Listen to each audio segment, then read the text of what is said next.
অনেক ধরনের রোগ আমাদের হয় কি না? নার্ভিং সিস্টেমের সমস্যা আমাদের হয়, কোমরের সমস্যা হয়, হাঁটুতে সমস্যা হয়, ব্রেইনের সমস্যা হয়, কিডনিতে সমস্যা হয়। এমন কোন অর্গান নাই যে অর্গানের সমস্যা হয় না। অথচ আপনি দেখেন কি রকম অসুস্থ আপনি হয়েছেন। আপনি অসুস্থ বেশি হয়েছেন নাকি হযরত আইয়ুব আলাইহিস সালাতু ওয়াস সালাম বেশি অসুস্থ ছিলেন? আল্লাহ পাক নবীদেরকে এমন ধৈর্য দিয়েছেন। হযরত আইয়ুব আলাইহিস সালাতু ওয়াস সালামকে আল্লাহ পাক কুষ্ঠরোগ দিয়েছেন, ক্যান্সার দিয়েছিলেন। কি দিয়েছেন? ক্যান্সার দিয়েছেন। এমন ক্যান্সার হযরত আইয়ুবকে আল্লাহ পাক দিয়েছেন, একটি দুইটি বছর নয়, 18টি বছর পর্যন্ত ক্যান্সারে আক্রান্ত ছিলেন। আমরা কতদিন রোগ আক্রান্ত? বড় জোর 2 বছর, 3 বছর, 5 বছর।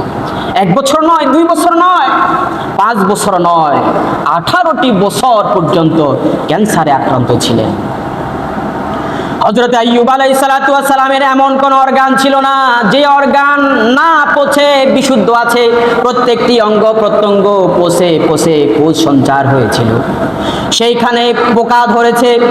হযরত আইয়ুব আলাইহিস সালাতু ওয়াস সালাম একবারও আল্লাহকে বলে নাই, ও আল্লাহ আমাকে ভালো করে দাও, আমাকে সুস্থ করে দাও। একবারও তিনি আল্লাহকে বলেন নাই। এমন ধৈর্য তিনি ধারণ করেছে, পৃথিবীর ইতিহাসে এইরকম শ্রেষ্ঠ ধৈর্য আর কেউ ধারণ করতে পারে নাই। হযরত আইয়ুব আলাইহিস সালাতু ওয়াস সালামের গায়ে যখন পোকা পড়লো, পুরো শরীরে যখন ক্যান্সার ছড়িয়ে পড়লো, গায়ের দুর্গন্ধে সকল আত্মীয় স্বজন থেকে শুরু করে তার বিবিরা পর্যন্ত চলে গিয়েছে, সব বিবিরা চলে গেছেন। তিনি নিঃস্ব হয়ে গেলেন, জঙ্গলে তিনি বসবাস করতে লাগলেন।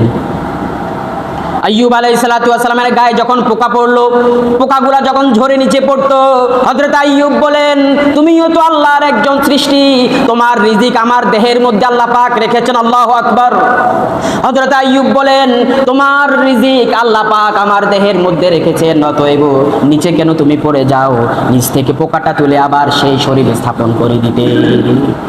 খাও, আমার শরীর থেকে রক্ত খাও, মাংস খাও, আমার শরীরের রস খাও, সব খেয়ে তুমি জীবন ধারণ করো।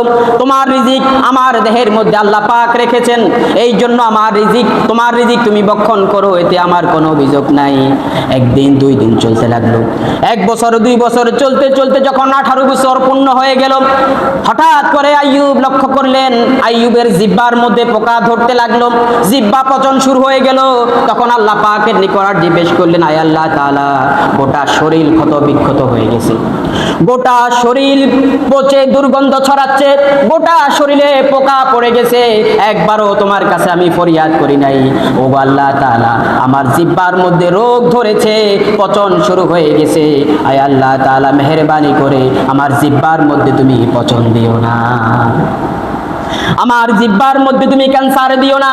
যদি আমার জিহ্বার মধ্যে ক্যান্সার দাও, আমার সবচাইতে বড় রিজিক, আমার সবচাইতে বড় প্রশান্তির যে জিনিস তোমার আল্লাহ রাব্বুল